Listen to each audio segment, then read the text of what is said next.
Welcome to the A Minute to Midnight show, folks. This is Tony. Today on the show we have the return of Nathan Leal, and it's really powerful what Nathan has to share. It'll be part one of a two-part series, and you won't want to miss either part. We welcome back to the A Minute to Midnight show, Nathan Leal. It's great to be talking to you again, Nathan. I know you've got some really important information to share with us. Tony, it's always a pleasure and a blessing to come on your program and to speak to your listeners and your audience. And I'm blessed because I believe that your audience is cut from a little bit of a deeper knowledge and desire for the Word of God and relationship with God. And they're hungry for the truth. So it's always a pleasure to participate in that and to contribute to that. Thank you. Yeah, that's really nice and encouraging to hear that. Well, I got in touch with you because you published an article this week, the Trump Chronicles Part 6, and it had some pretty eye-opening stuff in it. And so I thought, oh man, I've got to get Nathan on the show to discuss this. So that's when I asked you to be on the show. Can you give our listeners the name of the article and where they can find it? Yes, the article is, my website is watchmanscry.com. If your listeners don't know that already, but it's watchmans, M-A-N-S, cry.com. And I just wrote a new article. It's called the Trump Chronicles Part 6, which is the sixth part because this is an ongoing series that I've been doing for a while that has taken me down a journey, Tony, into a bread of breadcrumbs and a rabbit trail and tunnels where most people don't want to go and they don't want to follow. But if we're going to know the truth, if we're going to navigate as God's people, end-time remnant Christians, we need to know the big picture and the truth. Because in these days, right now where we're living, there's a lot of deception. There's a lot of made-up stuff. There's a lot of fiction and fables. And I'm amazed even right now, Tony, that the amount of confusion that is in the church, the evangelical church of America right now when it comes to Donald Trump. There's a lot of people confused, and I understand why they're confused. One of the big reasons, and I will say this, and I've continued to say this, and I'm not ashamed to say this, Tony, but the reason they're confused is because the leadership and the voices that they listen to are confusing themselves. And we have these voices that have been appointed by themselves or by God, or their pastors or their watchmen, or they have microphones, they have blog talk radio shows, they have forums, they're on the internet, they're in cyber worlds. And these people are colluding with one another, and they're exchanging the same information that is playing a role in keeping God's people confused. And what do I mean by that? I mean that they are deceiving God's people into going into a slumber, to be apathetic, to be complacent with the present political atmosphere of America. And they have the people asleep, and they have a lot of people convinced that Trump was brought to America to bring reprieve and everything's great. And so people are sleeping at the helm. They are not, their lamps have been poured out. Their lamps are empty. So I have seen this, and I knew it was coming because the Bible said so. Have your oil in your lamp. The only reason you would have oil in a lamp is a light for darkness. So the purpose of the oil is so that we are not in the dark. So I've made it my point to look through the darkness and find the truth and share it with God's people. And that's what I do on my website, in my ministry. I share the end-time truth of how we as God's remnant believers must maintain our vigilance and not believe everything that we hear. Now, someone could say, well, Nathan, how do I know to believe you? This is what I say, Tony. And listeners who are out there, everything I say, take it to the Lord in prayer. And everything I say needs to be confirmed with Scripture, the principle of Scripture. And also, everything I say needs to have a citation of truth to prove that it's actually happening, that it's a historical event, that the narrative of present American politics can prove it. So, folks, fact check. Fact check me and fact check everybody that you hear. Unfortunately, Tony, people aren't fact checking and they believe the commentary from one person, and they're taking that information and they're running with it, and then they're believing it, and it's causing a lot of people to be confused, and it's going to do that into the time of the end. You know, when we look at the book of Revelation in chapter 13, let's think about this, ladies and gentlemen. This will prove my point, Tony. It says in Revelation 13 that two beasts rose up. The first one is the political beast out of the sea, 7 heads, 10 horns. That's politics. And then we have the second beast that had the horns of a lamb, but spoke like a dragon. That's a lamb is Christianity, but spoke like a dragon, meaning Satan was fueling it. So that's religious. It's a religious beast or a religious figure. It's a religious character, force, system during the end times that's going to deceive God's people. So what do we have so far? We have politics and religion deceiving God's people. Ladies and gentlemen, politics and religion is important to know about and understand. You know, Tony, I get on Facebook, people will rebuke me and they'll say, Nathan, don't talk about politics. God doesn't want us talking about politics. But when you look at Revelation, the beast is politics. So we have to understand that politics is going to deceive. In fact, the mark of the beast that so many Christians are afraid of, and they read these books and DVDs and, the Left Behind series, the mark. Don't take the mark. It's better to get your head chopped off. You know all that drama and theater about the mark? The mark of the beast is going to be forced on the people by politics, the political force in the end times. And Revelation 13 also says this, the second beast, which is religion, the false church, or the leaders in Christianity, are going to convince everybody to take the mark. It's not the politicians convincing everyone. It says the false religious system is going to convince people to take the mark. So how do we interpret that in layman's terms? What does that mean? Well, Tony, a lot of people want to put a face on the second beast and say it's this, and they're adamant about it, and they become dogmatic, and they're not willing to listen to anything else. And if that's their method, then fine. I'm not going to argue with them. But I think it's smarter to place several possibilities on the table. If we look at the second beast, it's Christianity. Had horns it looked like a lamb, but horns of a lamb, spoke like a dragon. It's Christianity. It's the church. It's the Laodicean false church.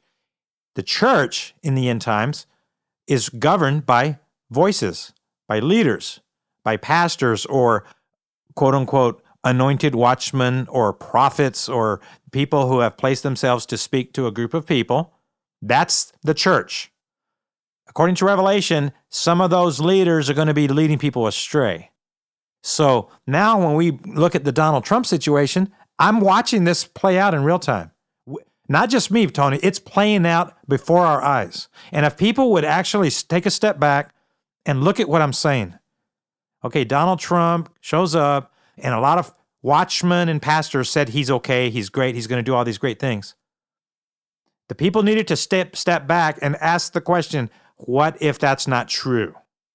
But most of them didn't do that, Tony. What they were fed was, Hillary's the devil, we need someone to beat Hillary, so let's take Trump.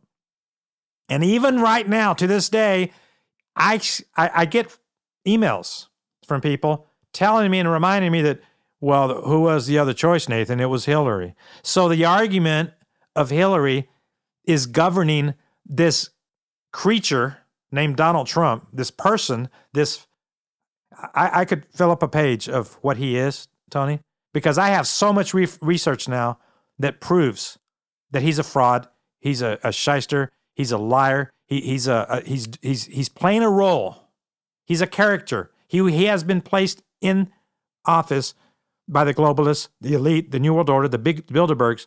He was placed there to accomplish the task, and he is accomplishing it. When we look at what he's done so far, in just the last few months, Tony, he has accomplished more in the last 5 months. He has accomplished more for the New World Order than Obama did in a year. He has done so many things. And people will say, what do you mean, Nathan? What is he accomplishing? He's accomplishing the neocon agenda. You know that agenda that George Bush had to have endless wars in the Middle East? The war on terror, the PNAC, Project for a New American Century document.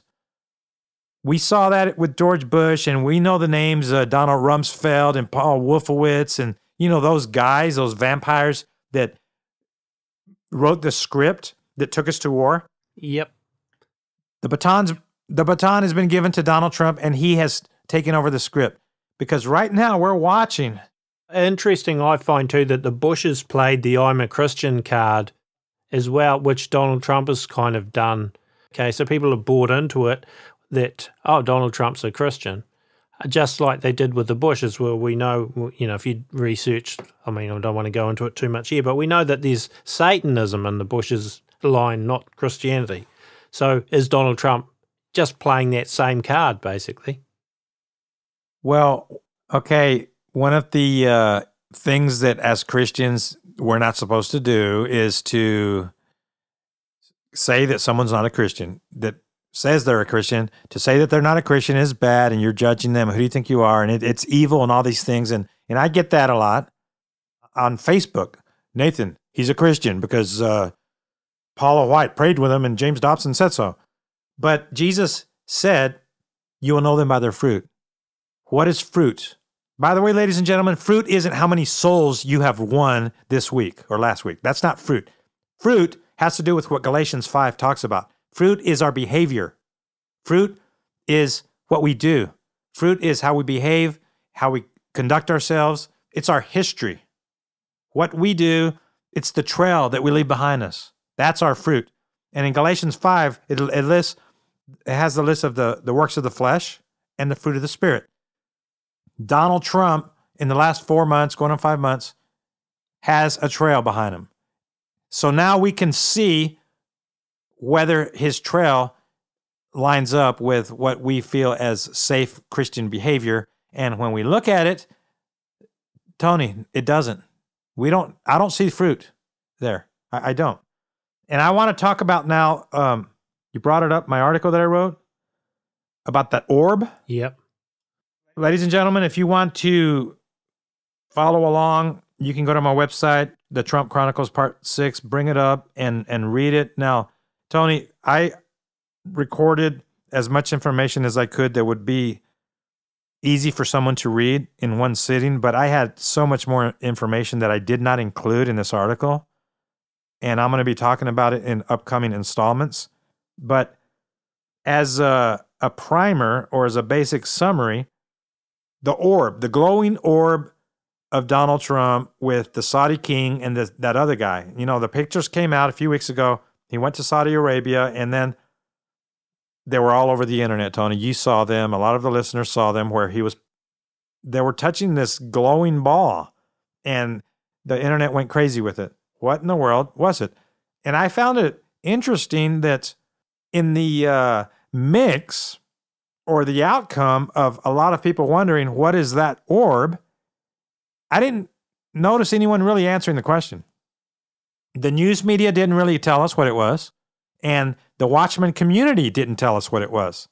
And when I made it a point to go investigate myself of what it was, and I found out what it was, and my report goes into that, then I have to ask myself here the question, Tony, with this information I'm about to share, I want to know why my colleagues, the other watchmen out there who are endorsing Trump, are not disturbed about this glowing orb event that took place. They should be bothered. They should be shouting from the housetops that Trump is not what they've been advertising. Because this proves, ladies and gentlemen, if you've been wondering if Donald Trump is New World Order or a globalist or an elite, or if he believes in the same nonsense of George Bush and the war on terror, taking away our rights, surveillance, the NSA stuff, the Snowden stuff. If you have been wondering if Trump believes in all that, go read this article because it proves that, yes, he does. Trump supports all of that. He supports surveillance. He supports spying on all the citizens of the planet Earth, of the whole planet. So let's talk about it, Tony. Now, a few weeks ago, Donald Trump went on a world tour, and he, by the way, I believe he saw the Pope too after Saudi Arabia. Remember that? Yeah, we saw that, and then he went to Jerusalem, and he was at the wall praying with Melania. at the wall, the Wailing Wall. But before that, he was in Saudi Arabia. And when he was in Saudi Arabia, this is the part that people aren't talking about. He went to Saudi Arabia and he took half of his administrative cabinet with him. His secretaries, the economists, those billionaires that he tapped to be on his cabinet, on his administration, all those rich guys. He took them with him to Saudi Arabia. Or he met them there. Now, when we take a step back and examine, okay, let's put Donald Trump aside for a moment. Let's go back 2 years or 3 years.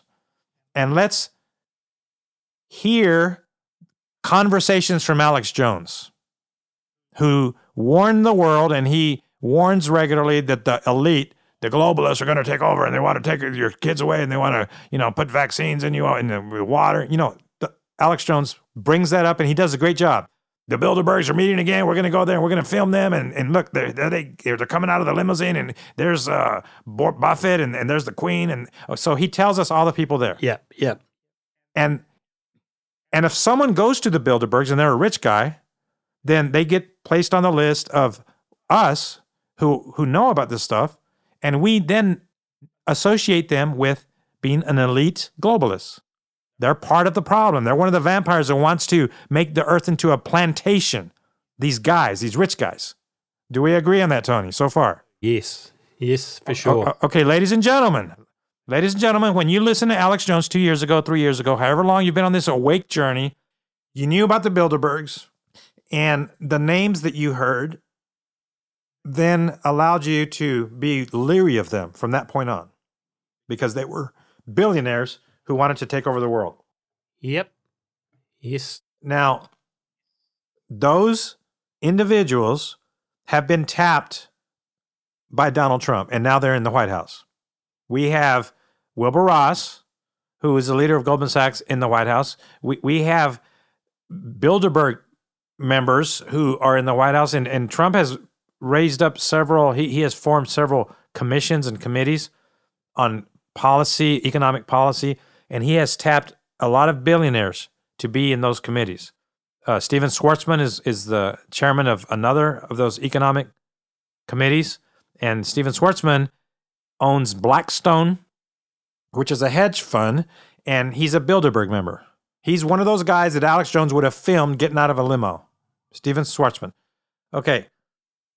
When Donald Trump went to Saudi Arabia, Steven Schwartzman went with him, the owner of Blackstone. We had also several other billionaires. In fact, the ones that didn't ride on the plane took their own planes, because at the same time that Trump put his hands on the orb, and I'm going to be talking about this in the future, Tony, at the same time, Saudi Arabia also was having what they called the Saudi-U.S. CEO Forum of 2017. Now, ladies and gentlemen, write that down and Google it. The Saudi-U.S. CEO Forum of 2017.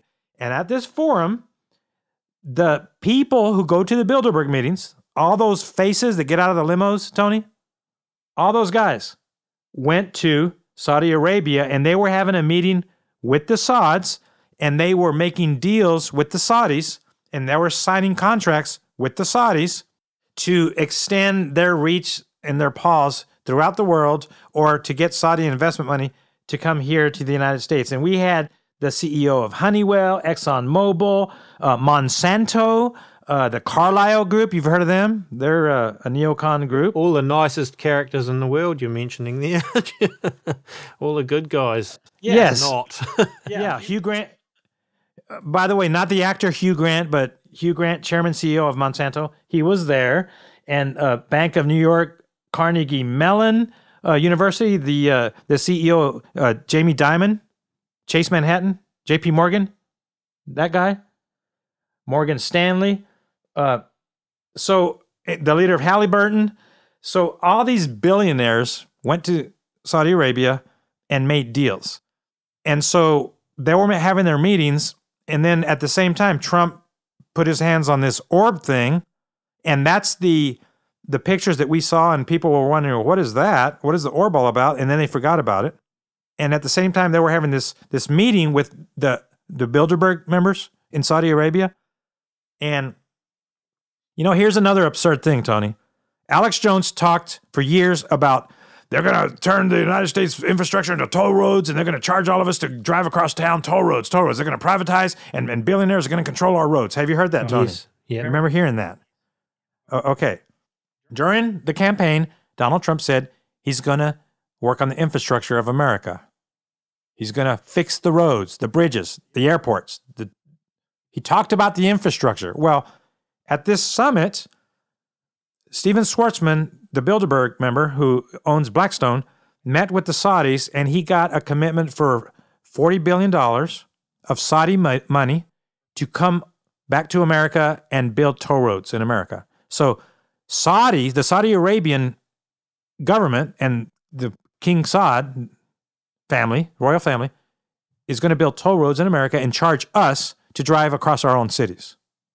Now, ladies and gentlemen, when you heard Donald Trump say, I'm bringing infrastructure money, and this is great to invest in the United States, did he include that, by the way, I'm going to charge you to drive to work?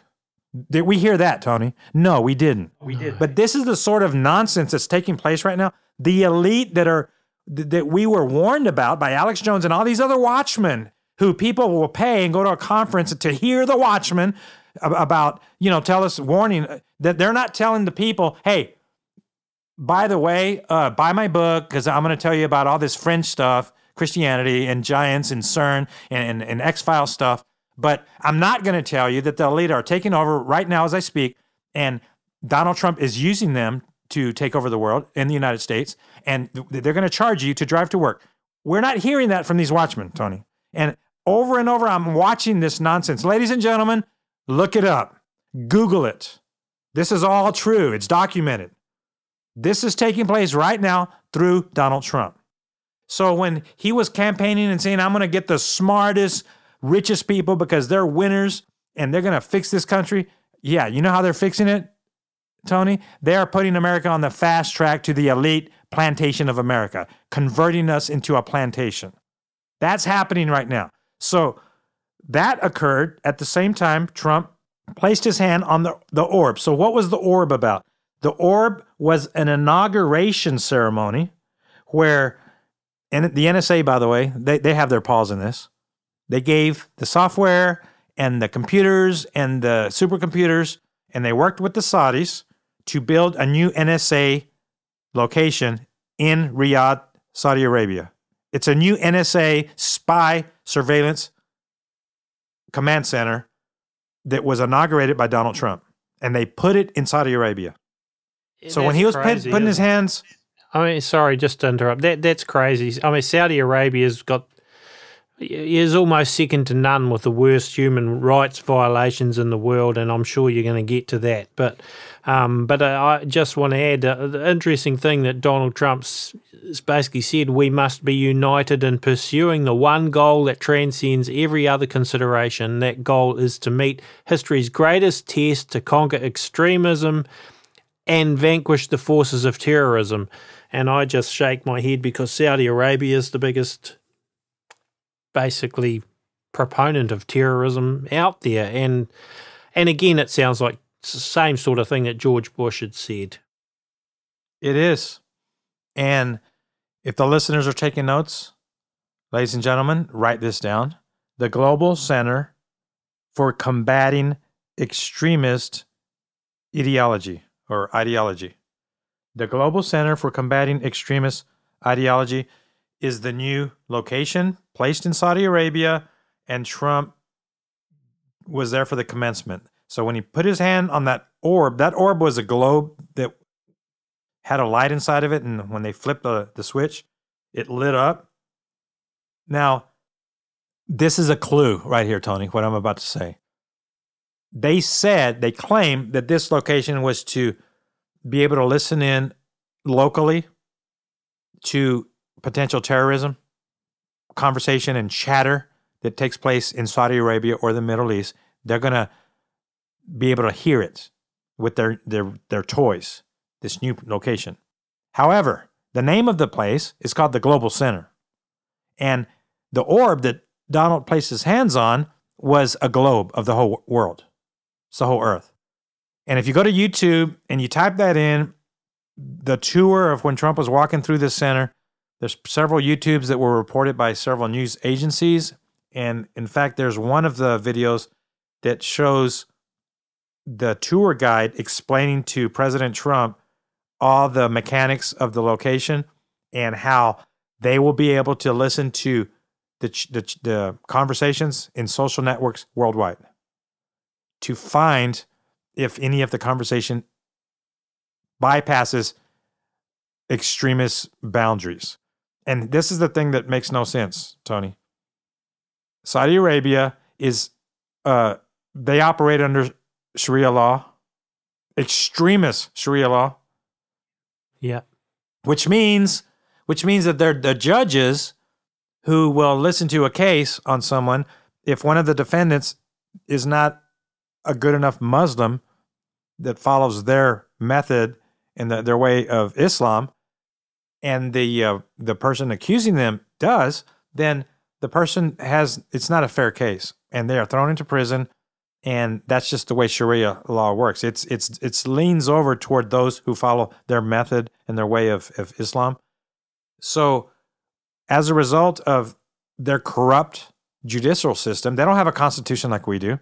As a result of this, a lot of people are thrown into jail who are innocent in Saudi Arabia, who are accused of attacking Islam or talking against the royal family, or basically their freedom of speech, which they are using, is not allowed, and they are thrown into prison. And in Saudi Arabia, depending on what they do, they also receive corporal punishment, which means lashes. And the lashes can be anywhere from 50 to 100 to 1,000 to 2,000 to 3,000 lashes, Tony. Wow. 2,000 lashes, flogging with a whip or canes. They use canes. And so in Saudi Arabia, when someone gets accused of that and then found guilty, they're thrown into prison for several years. And every weekend they will tally up, and they're given so many lashes so that by the time their sentence is done, all the lashes are given. So like if they got 1,000 lashes every weekend, every Saturday they get 50. Every Saturday their back gets split open. Wow. For their entire stay at the Saudi Hilton. So this is the form of justice in Saudi Arabia. Also, women are not allowed to drive, or if someone is accused. Now, I'm not saying if they were guilty, well, they deserve it, Nathan. The Bible says eye for an eye, and chop off their hands if they steal. In Saudi Arabia, if you're accused and the witness says you did it, and the judge decides you did it, then your hand gets chopped off, whether you're guilty or not. Or if a lady is raped, if she's raped, she also gets flogged if it's her fault. She wasn't dressed right, or she was driving a car or something. So the judicial system in Saudi Arabia is a joke. And as you pointed out, the human rights violations of Saudi Arabia are horrendous. They're horrible. Amnesty International tallies them and follows them. They're horrible. Every year, at least 100 people are beheaded in the square. And the beheadings can be for whatever reason. But they bring all the kids out, and they have their popcorn, and everyone watches, and they behead someone. Or they'll crucify them and lift them up on a crane and let their bodies hang for a few days to teach everyone to behave. So Saudi Arabia is not the place of freedom. And when we take that into account, and then we ask the question, okay, extremist ideology. According to them, what falls within that accusation? Well, Christianity would. Christianity is the wrong ideology in Saudi Arabia. So now you have this listening center in Riyadh, Saudi Arabia, who's going to listen in on the whole Middle East, not just there, but every country in the Middle East, and they will be able to find every Christian now. Yeah. Now, Tony, think about that. These computers can sniff the entire internet and social media, and they can look for the words, just like the NSA does.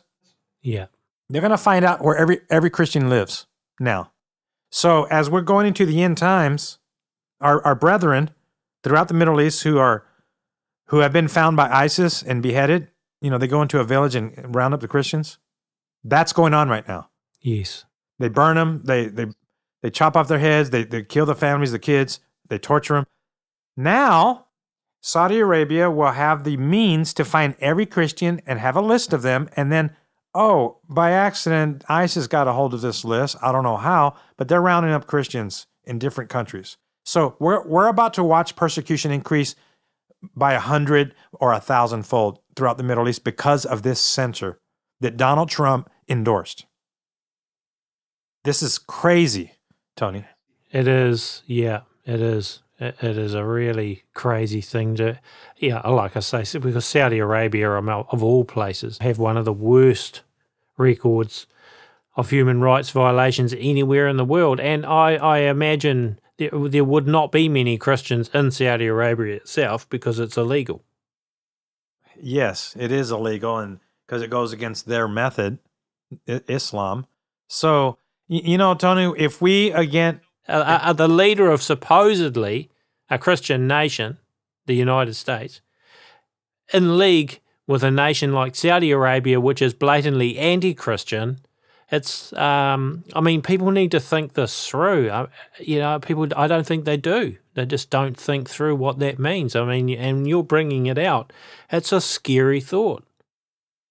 It's on so many levels, Tony, frustrating to watch and to witness from my fellow brethren. And, I didn't hear anyone else talk about this. I want to ask this question, and I know this program is going to be, it's going to fall into the hands of my ex-colleagues, those people who decided Nathan is anti-Trump, so he's the devil. I want to ask this, Tony, if when this program gets into one of their hands, I have this question for those people, fellow watchmen. Why haven't you talked about this? Why aren't you waking up and stopping the excuse after excuse for Donald Trump? And why are you serving Kool-Aid, just like Jim Jones, and allowing the people to go lay down and die spiritually or with their vigilance? Why are you allowing that? Tony, God's going to hold all of us accountable. And to be part of the deception. It says in Jeremiah 50 and 51 that Babylon is in a slumber, that God sends a slumber to Babylon. So we're watching this slumber. But there is also an antidote to the slumber and to the apathy and to the complacency. And that is what Jesus told us about. It's the word. It's having our lamps full of oil. And it is not drinking the Kool-Aid, not believing everything we're told. We have to be wise, Tony. Yes. And this is taking place right now. And if, people say Donald Trump's not the Antichrist, he's not. He's a savior. Okay, but with the amount of complacency and duplicity that I'm watching from evangelicals and from the church and all these leaders, Jerry Falwell Jr. convinced half of America, the Baptists, to love Donald Trump. If people are so easily convinced about an individual who is obviously not on their side, how much easier is it going to be to convince them when the real villain shows up? Yeah, true. If Donald Trump isn't that villain. By the way, I am not discounting that, by the way, Tony. I'm not. Because we have to have always on the table. We never know. Yeah. But if people can believe it so easily, that shows that it's easy for people to be deceived. And that's why Jesus said, even if it were possible, the very elect would be deceived. Because this thing that just took place that I'm describing right now, this orb thing, I have to ask this question, Tony. Why haven't any other Christians, why haven't pastors, why haven't those big name shows, why haven't the Christian TV networks and the satellite Christian shows talked about this? Yeah, okay, Why so haven't there they? was, and I just want to say there, because we've talked about Donald Trump was part of it and the King of Saudi Arabia, but there was also a third rather unsavory character that was involved with putting his hands on the orb. And maybe it's time that we mention him and his own. Thank you. Yes, there were three people who placed their hand on the orb, and the third one was the president of Egypt, El-Sisi. That's the short version of his name. El-Sisi was a general. He was an up and rising general for years in Egypt, And when the coup against Morsi took place in 2014, he was the acting general, and they didn't have a president or someone to fill in the void. And how convenient was it that during the coup, the general said, and I remember this back then in 2014, Tony. I remember they said a military guy is going to take over, but it's just going to be temporary until they find someone else. Yeah. Well, then he did an election, and wow, he had the majority of everyone voted for him. How convenient. Well, El-Sisi was this general, and it was the people of Egypt did not like the way the coup took place, and he took over. So they met in a courtyard.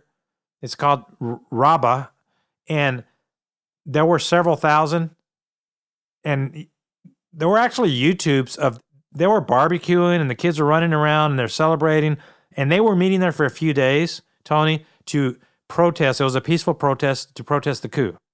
Well, after several days went by, at 6:30 in the morning, and I believe this happened in 2014, April. I'm not sure of the exact date, but it was a few weeks after El-Sisi took over, the general.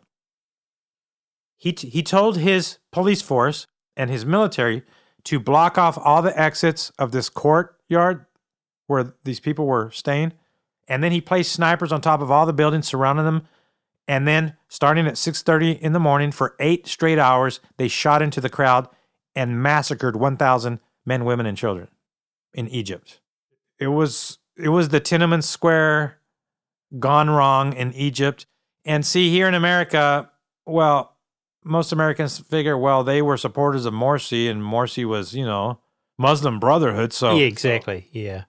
Yeah, but so they replaced Morsi. Yeah, well, I mean, obviously Morsi was not a nice guy, and I wasn't happy when he was there either. But the fact is that the trail of breadcrumbs with El-Sisi also leads back to the IMF and the Federal Reserve, doesn't it?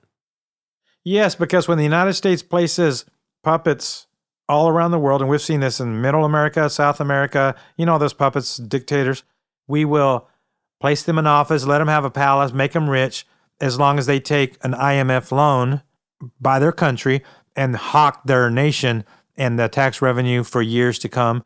And then they gain possession, the IMF does, of their resources when they default. So El-Sisi became president through a coup, and then last August, he borrowed $11 billion from the IMF. How, surprise, surprise, how interesting, the timing. So when a dictator goes into power and then borrows money from the IMF, it's very easy. That's called a clue, Tony. Yeah. There's that individual, he wrote the book Confessions of an Economic Hitman. I forget his name, but he worked for the IMF, and his job was to go to third world countries and set up dictators and then get them to borrow money from the IMF. Yeah, I know. I'm trying. I can't think of his name either. I know what you're talking about. Yep. By the way, you can buy that book on Amazon. My wife has it. She's been reading it. It's enlightening because it reveals how it's all so corrupt and evil. The IMF, the United States, it's the purpose of the IMF, International Monetary Fund, is to go throughout the world and convince poor nations, third world nations, to borrow money from them in dollars, U.S. dollars, and then pay back the loans in dollars, and it fuels the dollar, basically, on the backs of poor people throughout the world, on their souls. So, and by the way, that's one of the crimes against Babylon. We can read that in Revelation on the souls of men, what Babylon did to people throughout the world. So the IMF does that, and so El-Sisi borrowed $11 billion, and to get into power, his first order of business was massacring 1,000 of his fellow citizens and wounding 6,000 to 8,000 others, and placing the entire country under a police state. So, by the way, he has 50,000 political prisoners in prison already. El-Sisi, he's a peach. He's a piece of work. And Tony, this is what is so absurd. Okay, if I were to ask the listening audience, what's the first word to come to your mind when I say this? What is it going to be? All right, here we go, Tony. Ready?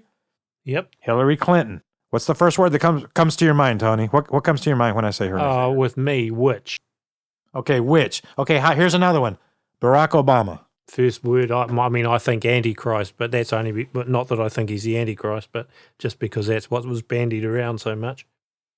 Okay, the devil, evil, incarnate, are these dark names, right? The Lord, Darth Vader. Okay, Barack Obama's easy to associate with those negative satanic words, right? Yeah. Now get this, Tony. When Barack Obama was the president and he heard about the massacre that El-Sisi did, he broke off all contact with Egypt because he said that was wrong and it was crimes against humanity. He wanted nothing to do with Egypt. A lot of people though would but a lot of people would say that's because Obama has family ties with the Muslim Brotherhood and the El-Sisi, El-Sisi, of course, was... Of course they would. Morsi was Muslim Brotherhood, so, that would be what people would argue with, I would say, with some people. Of course. Of course. So let's use the Democratic Party, the evil Democratic Party that believes in abortion and, all those things that we don't, as Christians, agree with. The progressive and the transgender, all that stuff. We don't agree with him. But the majority of the Democratic Party also broke off ties with El-Sisi for the same reason, because he massacred his own people. Now, aside from, partisanship to which Islamic group, no, it was because they killed a bunch of people. So, and that's what, it's very simple. They murdered a bunch of people, or El-Sisi did. Donald Trump met with El-Sisi a few weeks ago and shook hands with him. He brought him into the White House. By the way, we had a ban on El-Sisi in Egypt, but Donald Trump opened the door to El-Sisi, and El-Sisi, the butcher, went to the White House, shook hands with Donald Trump, and Donald Trump said, we agree on a lot of the same stuff. He's doing a great job. I'm so happy with the job and the work he's doing.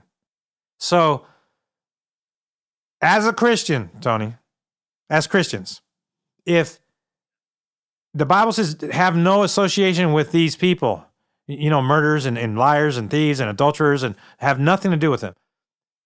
We have some Christians saying that Donald Trump's a Christian, so leave him alone.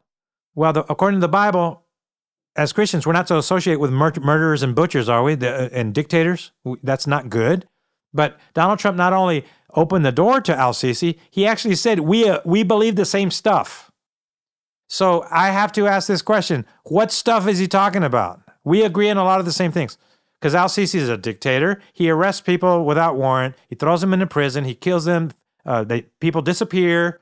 He borrows money from the IMF. He rules with an iron fist. There's no freedom of the press. So I have to ask this question. What does Donald Trump... What of these things that I'm mentioning does Donald Trump agree with? Or is it something else? They agree on what to eat for dinner? Or what the color of their suits? What do they agree with? True, good question. I'm asking these pointed questions, Tony, because this is what vigilance does. This is what a wise Christian does. You have to scratch your heads, take a step back and say, hold on a second. Or if you're in the crowd... Nathan, the peer pressure is too hard. No. If you're in the crowd and you're in the back of the room, you raise your hand and say, excuse me, something's not right. Excuse me, red flag. Excuse me, no. Excuse me, I don't care if I'm outnumbered by you guys and you're telling me that Donald Trump's safe and everything is great and reprieve is coming and he's a good Christian. What about this? So I'm mentioning things here, Tony, that one after the other show and prove that something's not right. And I'm not making this up. This isn't bias. I'm not being partisan here. I'm not saying this because I wanted Hillary. By the way, if anyone's thinking that, the election's behind us. No, I'm doing this because it's our job. I'm doing this, ladies and gentlemen, because it's your job. Mom, Dad, it's your job to ask these questions. Because Donald Trump, if you're an American citizen, is going to make decisions for you and your family, ladies and gentlemen. Mom and Dad, if you have kids, Donald Trump's going to make decisions that are going to affect you and your kids' life. If he gets us into a war and your kids need to be drafted and they're going to go fight for the New World Order and come back without their arms and legs or die and come back in a box, it is going to affect you. So Tony, I know that I'm sounding very firm right now, but this is how serious the times we're living in are. This is serious stuff. This is life and death. Yes. We can't just hear a show that makes us feel good and tickly. Oh, reprieve here in America and everything's great, and just believe it when at the same time, quite the opposite is going on. Everything that Donald Trump is doing right now, and by the way, let me read the list of the neocon things he's done just in the last few months. Because I said this in my article, and I want to make sure that people really take this into consideration. What is the neocon agenda? Number 1, bomb Syria. Number 2, pick a fight with Iran and North Korea and Yemen and Qatar, arm Saudi Arabia, reoccupy Iraq, send a troop surge back to Afghanistan, bomb and more Muslim countries, loot oil from the Middle East, that one's coming, create false flag terror attacks, those are coming, feed and grow the New World Order. That's the neocon agenda. We saw that happen with this new Hydra inauguration that occurred in Saudi Arabia. So, Tony, those are things already happening. So what do we do about that? What do we conclude with those? Yes, I would think that people, I hope this has given people a lot of food for thought. You know, what can we as individuals do? I mean, what is the starting point? The starting point is to wake up, isn't it? And actually go, hang on a second, something isn't right here, and find out what the truth is. And then it comes down to, where does that lead you? Once you know the truth, what do you do with it? You stay awake and you don't believe and drink the Kool-Aid, and you keep preparing and you keep maintaining your vigilance spiritually and not let down your guard. Because you see, okay, I'm not saying Donald Trump is Hitler yet. I'm not saying that. But when Hitler was made chancellor in 32 and then 33 he was inaugurated, for the first 5 or 7 years, everything was great. The jobs returned and everything was great. But then the war machine that he kept investing in finally needed to play with their toys. And so he invaded his neighbors. And then before you know it, we have World War II. Well, what could people have been doing in the interim of that? There's a lot of things they could have been doing. For one thing, don't join the brown shirts and let your kids join. Or if you have to leave the country, you know, whatever you have to do, right? Here in America, don't drink the Kool-Aid, ladies and gentlemen. Keep preparing. Keep making note. You see, Tony, when this thing really gets going, when the next phase occurs here in America, one of the methods that's going to be used to bring horror to God's people and to regular citizens is the betrayal that's going to take place. There's going to be a lot of betrayal because we saw the betrayal happen during Nazi Germany's time. Neighbors were turning in neighbors. They betrayed one another. Don't be on the wrong side of betrayal, folks. Don't be one of the ones that's picking up the rocks and throwing them to your brethren, because you could be throwing it to the person that's actually right. You know, every report that I see coming from the White House, if it's in a tweet form, Tony, if it's coming from the White House, from the Ministry of Propaganda, the Trump Organization, also known as, then it's not true. It's a lie. Well, when Donald Trump was campaigning, he had a list of things he was going to do, and so the voters liked the stuff. They liked the list, and they said, yay, it's going to make America great. And one of the things Trump promised was to leave the climate accord. You remember that? Yep. We're going to get out of climate change. Yep. I would actually, all right, I think, Nathan, that we, you know, time is running out in our show here, and yet that's something we need to talk about and more. In fact, I'm suggesting that perhaps we close off and do a second show. We get you back and begin with what I hear people saying, oh, the New World Order's losing control. You know, they're not having their way. They've lost control. I think we need to begin with, is the New World Order losing control, as some people are saying, or are we just being played? The New World Order is growing new appendages right now, Tony. Yep. So how about we call this pretty much the end of a show, and then you come back. But can you give our listeners your website again, Nathan?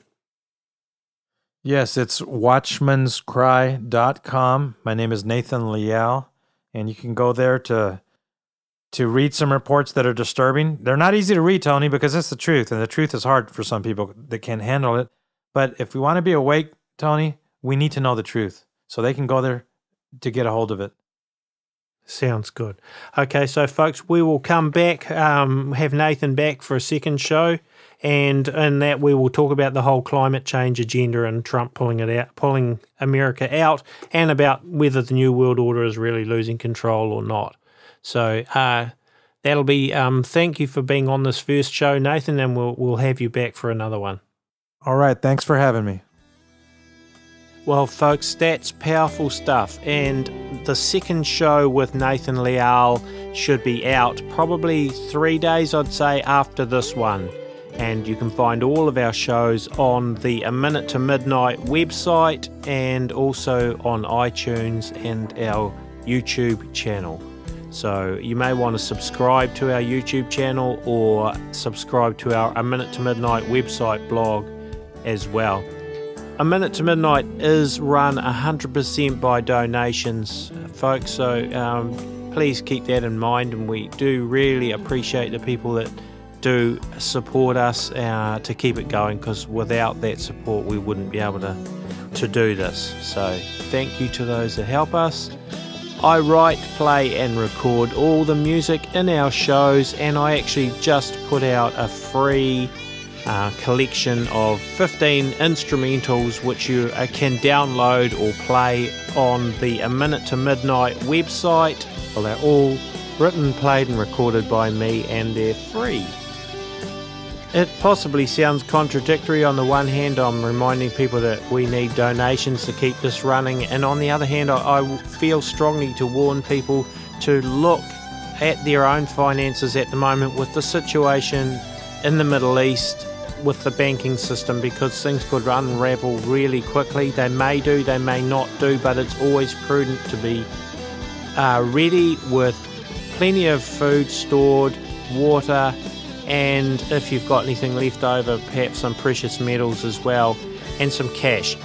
You definitely do not want to have all your eggs in the basket of the world's banking system, because at some point, whether sooner or later, it is going to collapse.